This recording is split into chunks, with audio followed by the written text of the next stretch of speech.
নমস্কার বন্ধুরা, পপ কিচেনে সবাইকে স্বাগত। এই 4 দিন ধরে এত পরিমাণে বৃষ্টি হচ্ছে, ঘরে আর একদম ভালো লাগছে না। তাই চিন্তা করে নিয়েছি আজকে গরম গরম খিচুড়ি করব আর সমস্ত রকমের ভাজি। যেমন বলা আর ঠিক তেমনি কাজ। এই দেখুন, গরম গরম খিচুড়ি কিন্তু আমার রেডি হয়ে গেছে। আমি আজকে খিচুড়িতে দিয়েছি আলু, এই দেখুন রয়েছে কুমড়ো, গাজর, ফুলকপি, সমস্ত কিছু দিয়ে একদম গরম গরম খিচুড়ি রেডি। লাস্টে কিন্তু একটু ঘি দিয়ে দিয়েছি। আর এই যে সমস্ত রকমের ভাজা আমি করে নিয়েছি খিচুড়ি খাওয়ার জন্য। তাহলে চলুন এবার সার্ভ করে দিই। প্রথমেই একটা প্লেট নিয়েছি আর তাতে সার্ভ করছি একদম গরম গরম খিচুড়ি। খিচুড়ির সাথে আজকে যে সমস্ত ভাজা করেছি সেটা আজকে দেখিয়ে দিই।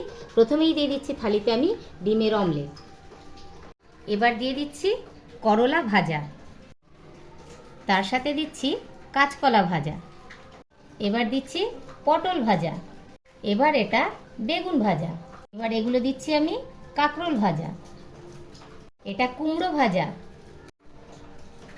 আর এই শেষে দিয়ে দিচ্ছি আমি আলু ভাজা।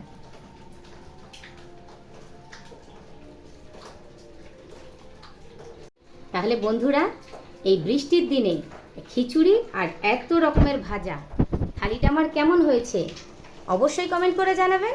আর ভালো লাগলে লাইক, শেয়ার, সাবস্ক্রাইব করে আমার পাশে থাকবেন। তাহলে আজকের মতন এই পর্যন্ত, টাটা।